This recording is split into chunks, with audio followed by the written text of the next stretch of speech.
Pernahkah Anda memperhatikan frasa tertentu yang sering diulang oleh banyak wanita, tetapi cenderung diabaikan oleh sebagian besar pria karena menganggapnya tidak penting? Sekilas frasa itu tampak seperti pertanyaan yang normal, sederhana, bahkan sepenuhnya polos. Namun sekitar 93% pria mengabaikan makna sebenarnya.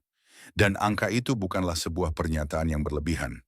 Studi yang dilakukan oleh Gottman Institute menunjukkan bahwa pasangan yang gagal mengidentifikasi isyarat verbal semacam ini menghadapi peluang hingga 81% hubungan mereka memburuk seiring waktu.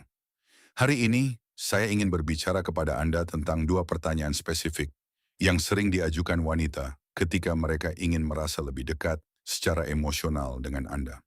Dan pertanyaan kedua ini akan sepenuhnya mengubah cara Anda menafsirkan setiap percakapan yang Anda lakukan dengan seorang wanita mulai sekarang.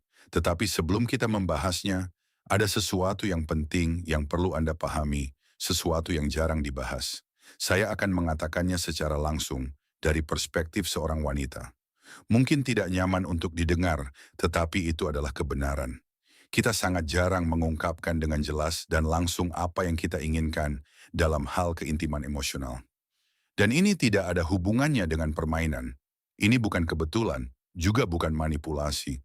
Di baliknya terdapat alasan psikologis yang sangat mendalam yang terbentuk selama ribuan tahun evolusi manusia, terkait dengan bagaimana otak memproses kerentanan dan apa yang disebut psikolog sebagai mekanisme keamanan emosional. Yang menarik adalah kita hampir tidak pernah secara eksplisit meminta kedekatan emosional. Sebaliknya, kita biasanya menyampaikan keinginan itu melalui pertanyaan. Ada dua pertanyaan spesifik yang berfungsi sebagai semacam kode tersembunyi. Ironisnya, Anda mungkin telah mendengarnya puluhan, bahkan ratusan kali.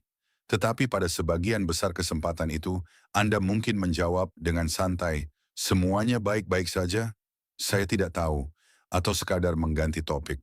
Dan tanpa menyadarinya, pada saat itu juga Anda menutup pintu menuju koneksi yang coba dia buka secara halus.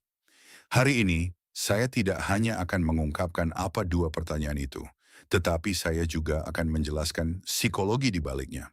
Mengapa pertanyaan itu diajukan? Apa yang sebenarnya dia nilai? Dan yang terpenting, bagaimana seharusnya Anda menjawab jika Anda benar-benar ingin menciptakan koneksi emosional? Karena jawaban yang benar bukanlah jawaban yang mungkin selalu Anda bayangkan. Dan respons otomatis yang Anda berikan tanpa berpikir bisa perlahan-lahan mengikis hubungan tanpa Anda sadari. Namun sebelum membahas pertanyaan ini, penting untuk terlebih dahulu memahami mekanisme di baliknya.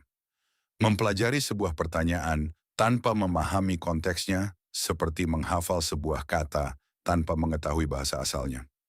Mari kita mulai dengan sesuatu yang mungkin mengejutkan Anda.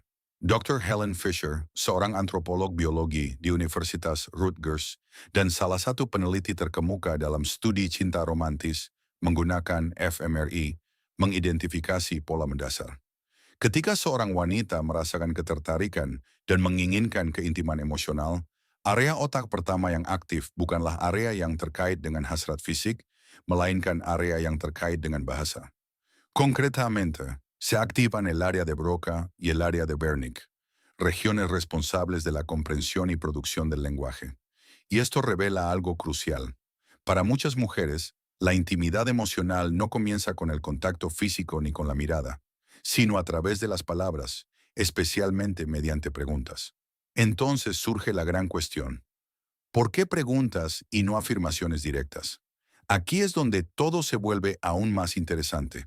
La psicóloga evolutiva Marian Pfizer explica que las mujeres poseen un sistema interno de evaluación que se activa antes de abrirse emocionalmente. No se trata simplemente de un hábito moderno, sino de un mecanismo de supervivencia. En tiempos antiguos, elegir a la pareja equivocada podía tener consecuencias mucho más profundas que el dolor emocional. Podía comprometer la seguridad e incluso la supervivencia. Por eso, el cerebro desarrolló un filtro, uno que muchas veces aparece disfrazado de pregunta. A primera vista parece algo simple, pero en realidad funciona como una prueba sutil y cuidadosa para medir la compatibilidad emocional. Y aquí hay algo clave que debes entender. Estas preguntas no buscan únicamente información, están diseñadas para generar una reacción. Lo verdaderamente importante no es tanto lo que dices, sino la manera en que respondes. El tono de tu voz, las pausas, el contacto visual, la espontaneidad o la profundidad de tus palabras. Todo eso es lo que realmente se está evaluando. Como explica la psicóloga Sue Johnson, cuando una mujer hace una pregunta intentando crear conexión, siempre existe una pregunta oculta detrás de ella. ¿Me siento segura contigo? Y ese es el núcleo de todo esto.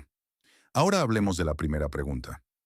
La primera pregunta que las mujeres suelen hacer cuando desean acercarse es tan sencilla que muchos hombres la pasan completamente por alto. Y precisamente debido a esa simplicidad, funciona como un filtro emocional. La pregunta es, ¿en qué estás pensando? Sí, la misma pregunta que probablemente has escuchado innumerables veces y a la que muchas veces respondes con un «en nada», mientras sigues mirando el teléfono o la descartas como algo sin importancia. Pero esta no es una pregunta cualquiera. De hecho, representa una de las formas más poderosas de crear conexión emocional. Cuando una mujer pregunta, ¿en qué estás pensando?, no está buscando únicamente un resumen superficial de tus pensamientos. Esto es lo que John Gottman define como un intento de conexión. En un estudio que siguió a más de 3.000 parejas durante más de 10 años, Gottman descubrió que aquellas parejas que no reconocían ni respondían a estos pequeños intentos de acercamiento tenían un 81% de probabilidades de terminar separándose. Voilà.